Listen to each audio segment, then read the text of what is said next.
Hello. Hello. What I'm about to do is read a play. I'll try to act it out for you guys. I'm talking to you, and I'm talking to you. And I'll try to act it out in such a way where it's not boring.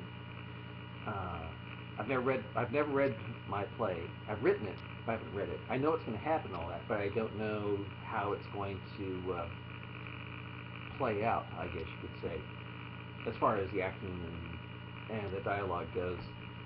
Um, it's called Messages from the Edge of Earth. I'm writing a novel by that name, and I've been working on it for the longest time. I don't expect to finish it till 2018.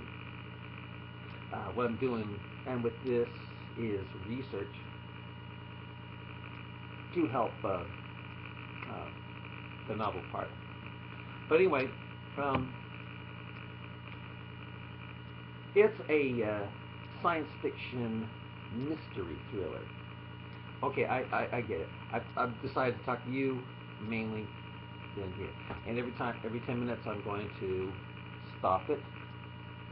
So that way, because it it really, this camera, the one up here, takes up a lot of data, and if it goes over 10 minutes, then it's hard to,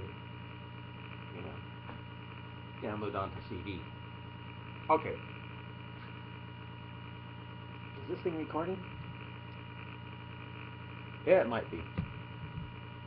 Alright, I don't expect to finish this because I think that the battery will die before this does. Alright, I'll begin it now. Messages from the Edge of Earth. Starting. Okay.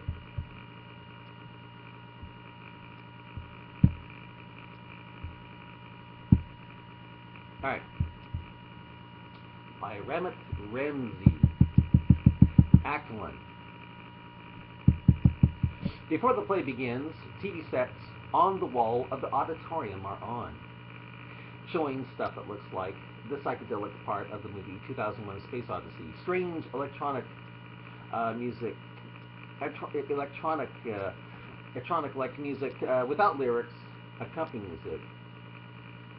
I was thinking of having Mandelbrot set stuff showing instead of 2001 because Mandelbrot is not, as far as I can tell, it's not copyrighted.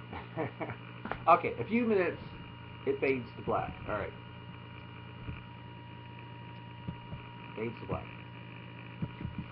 Scene begins in a mosque in Sparks, Nevada, on a Friday evening. The imam of the mosque is standing up at a podium, looking down at his congregation, being that the podium is situated into a wall with a railing to keep him from falling if he gets carried away in his preaching. He has been sermonizing for quite some time already. The imam says, "Brothers and sisters, Allah's religion is now victorious. The media is now completely owned by us. Have you heard the news? Have you heard the great news?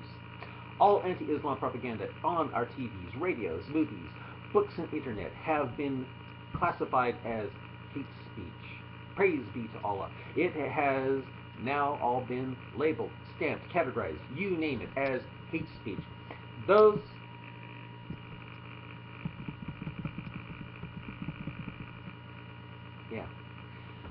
who knew, those who now question Allah's messenger, Papa, are seen as slandering the holy prophet of Allah. And as our brilliant brother and ruler, Barack Hussein Obama, said at the UN when he blamed that evil video on the Benghazi attack, make no mistake,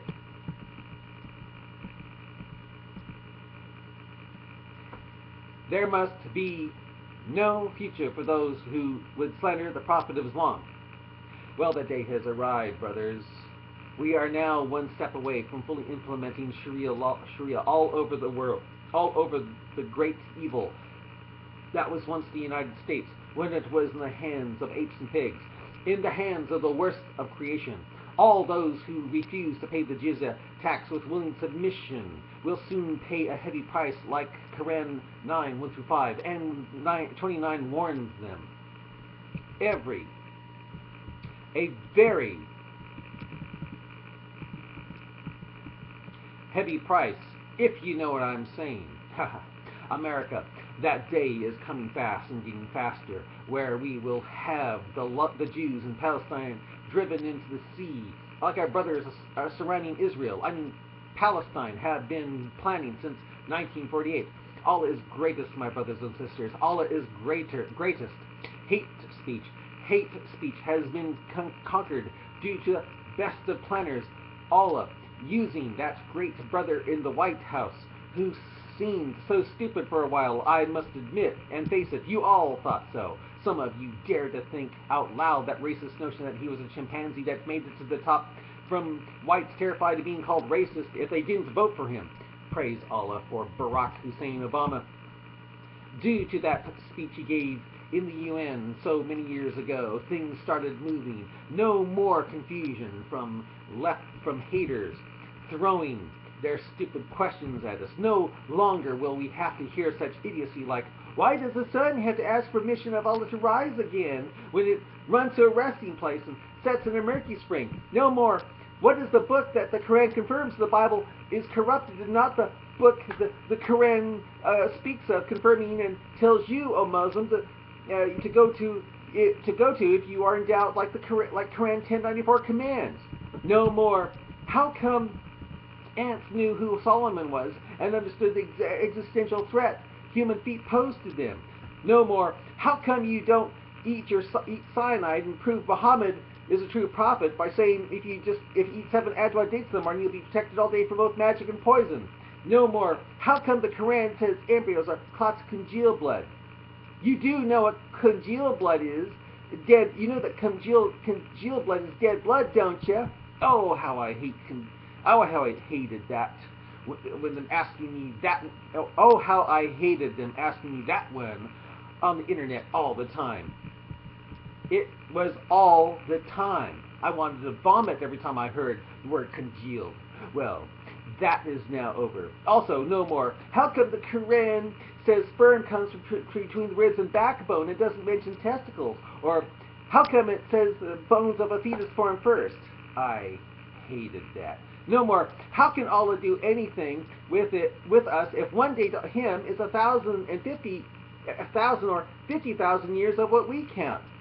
Or does Jibril have 48,000 more years of angel flight, being that it takes 50,000 years for the angels and the spirit to reach Allah from earth, and Jibril was on the earth squeezing Muhammad every time he said he couldn't read? Oh, such slanderous questions, brothers and sisters, such evil, slanderous questions. They are over now. Praise be to Allah. They are over. No more. Are you sure, Jerusalem? Are you sure Muhammad took a flying winged donkey with a human head and a peacock tail to visit 2 structures in Jerusalem that never existed the same while he was alive? No more. Aren't you glad Muhammad took the flying donkey ride and talked Allah down from 50 prayers a day to the current 5? And why pray anyway when Muhammad said seeking knowledge for 1 hour is better than praying for 70 years? Oh, Allah. They thought they were so cute for asking that last question, along with, did you know Muhammad said contemplation for 1 hour is better than 60 years of worship, and said that the rank of a man of silence is better than 60 years of divine service? They've been tormented us with, the Al-Aqsa Mosque was built 86 years after Muhammad died. Did you know that? No, I didn't know that. I'd shout at them with rage and foam on my mouth when debating, and I refuse to know that, for it is a lie. Aisha was wrong when she said Muhammad never left the bed. A lie. He did leave the bed for that journey by night, as Quran 17:1 says, as Quran 17:1 alludes to. Well, no more of those stupid kind of questions from the shaitan. It's over. It's finally over. Over. Such slanderous questions of Prophet Pubba came at us in the media, in books, in the TV and internet especially, for with those demonic devices spitting out such venomous, such tormenting questions, they were standing in the way of Islam becoming victorious. People were actually leaving Islam. Can you believe it, oh brothers and sisters? They were leaving Allah's glorious religion, and many had to be killed since Muhammad Papa said, "He who changes his religion, Islam, kill him."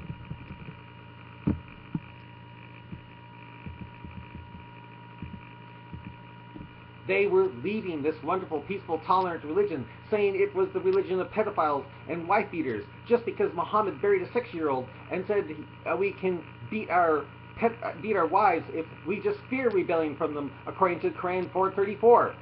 That we can kill our children in honor killings if we just fear disappointment from them, or fear ungratefulness from them toward Allah, thanks to Quran 18:74-81. And brothers and sisters, they were getting our black brothers and black sisters out of Islam by pointing them to Quran 4:24, that not only allows for slavery, but sex with our slave women who are already married. They were twisting those scriptures on marriage and fidelity, trying to say that we're dealing with slavery and rape, by then trying to relate it all to Sunan Abu Dawud 2:2150 and Muslim 8:34-33's a report of how Quran 4:24 was handed down by Allah the Exalted. Sunan Abu Dawud 2:2150 and Muslim 8:34-33, which, even though Sahih, sound authentic hadith, have been proved by our brilliant scholars recently to be lies or just make Islam look evil, it was all slowing down our jihad of conquest for the spreading of our one God. Had our great, brave brother in the White House not stepped in to stop such evil slander with such questions, man, well, with all that confusion, all those stupid, evil questions, the chances of Allah's religion remaining supreme in this century was looking about as likely as a sniper on the Kaaba. I gotta stop it here. Yeah.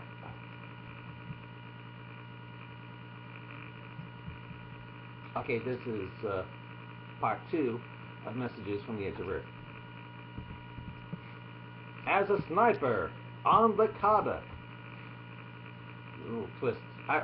In case they make into a musical, a Muslim version of Fiddler on the Roof instead of a Jewish one. Yeah. Instead of Jewish, it'd be Muslim. Instead of Fiddler on the Roof, sniper on the Kaaba. But such thing as bomb maker, make me a bomb, you know. I can strap on to make infidels gone. Okay. Alright, we'll continue here. Alright. The lights dim. There is a sound of Allahu Akbar, and the lights come on, showing many Muslims facing the podium in prostration, thus mooning the audience. There is another sound of Allahu Akbar, and as they rise, the lights go dim to black. When the lights come on, the Imam is standing under a light, smiling, watching his congregation going by. One of his followers, named Muhammad Jabari, stops by, and says, "Great sermon, brother, the best ever." The Imam says, "Thank you, brother." And Jabari says, and I was wondering, if we are about to implement Sharia in the U.S., well, who are we to fight in order for the Mahdi and Jesus to come back and kill all the secret Jews and Christians who remain in hiding? I mean, so far, I haven't seen any ads for fashionable shoes made of hair that Allah's Messenger, Papa, predicted. People wearing shoes made of hair that we would be killing. Fighting, not killing, brother. Fighting. We say fighting. Well, fighting. Then the Imam says, maybe such hair shoe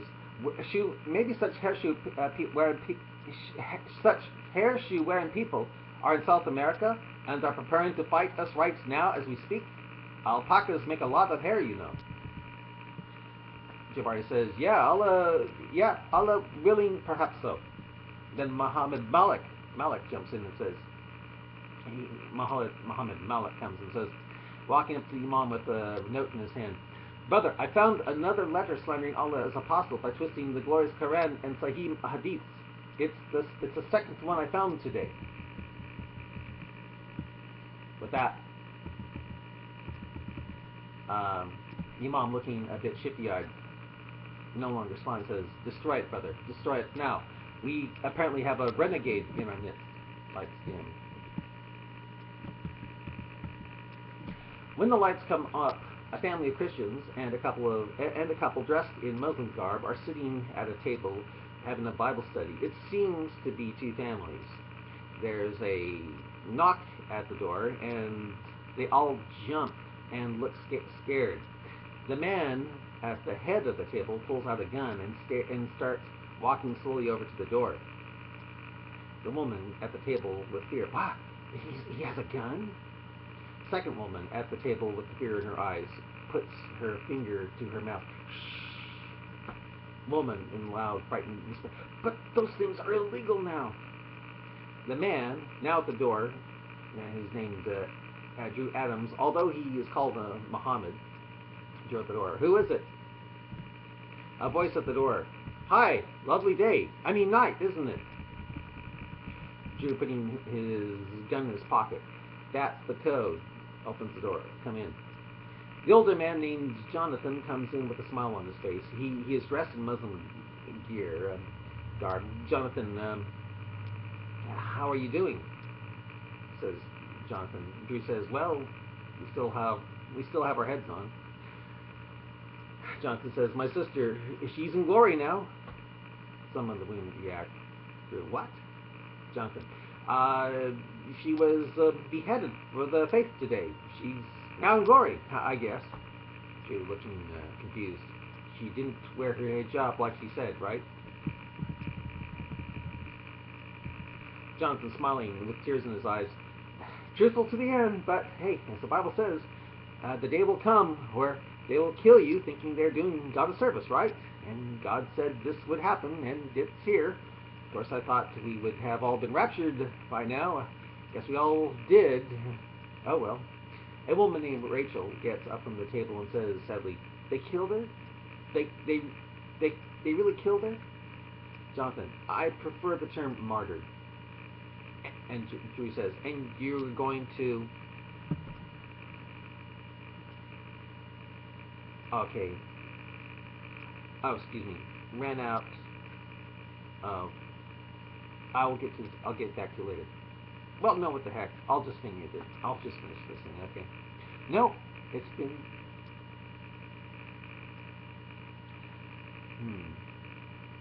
I'll continue a little further here. Okay, because that camera stopped, so I'll just focus on you now. Okay. Jonathan says, "I prefer the term martyred." And you're going to do... And John says, "Pray for her soul." What else can we do? What can any one of us do? We're in the tribulation now. We don't pay the jizya tax, and we are arrested. It's only a matter of time until we all end up like Heather today. It was her refusing to pay the jizya that got her killed, not so much the refusal to put on that covering, but not having on the covering called attention to her actions. Face it, we are Christians, but we are submitting to the state like Muslims. Lights dim. Now the lights go up. When the lights come on, a reporter has the light on her. Although she's dressed in Islamic garb with a microphone in her hand, her sparkling eyes shine in the darkness. The hijab she wears is pink and has artistic design to it. Due to the backdrop, it is seen as dawn over the sagebrush desert that is Sparks, Nevada. The reporter says, "Good morning, this is Marsha Mohammed of Channel 2 News reporting something strange. Reports came in not too long ago of people reporting lines of unraveled videotape on their sidewalks and neighborhood streets. Get this, there seems to be miles of it, and it's all over Sparks. How or who brought it here is still a mystery, but police officials are certain they will find out the culprit or culprits. One of them, at least, was caught on surveillance camera, and if you look carefully on this tape, you will see that television sets on the walls of the theater start showing a hooded man on a Honda motorcycle riding by in the dark with videotape trailing from him. The bike he's on doesn't have license plates. Reporter Marsha Mohammed says, although it's night, you can see something shimmering behind him as he drives his Honda motorcycle through the streets of Sparks. Apparently, he removed the transparent plastic tape off of the reel of old VHS videotape and let the weight of the tape unravel behind him as he traveled through the town while it was dark at about 25 to 50 miles per hour, pretty much obeying the speed limit while breaking the litter laws. He was apparently trying to not grab police attention, which is why he apparently chose the night and stayed the speed limit. At the clip he's traveling, it seems as though he was able to unravel one reel of videotape every 3 minutes. Get this, each tape of video is nearly a mile in length. Who knew old VHS could unravel like this? Be so incredibly long, and we are finding out, make so many miles of it in so little time. Perhaps this can explain crop circle formations, which to this day is still a mystery. Check this out. Reporter Marsha Mohammed picks up a line of video. I see people angrily picking it up and throwing it into the trash bins. They all seem to be doing that. The question I have is, what the hell is on this stuff? Is it all blank, or does it contain something? And I think I'll stop it there. Bye.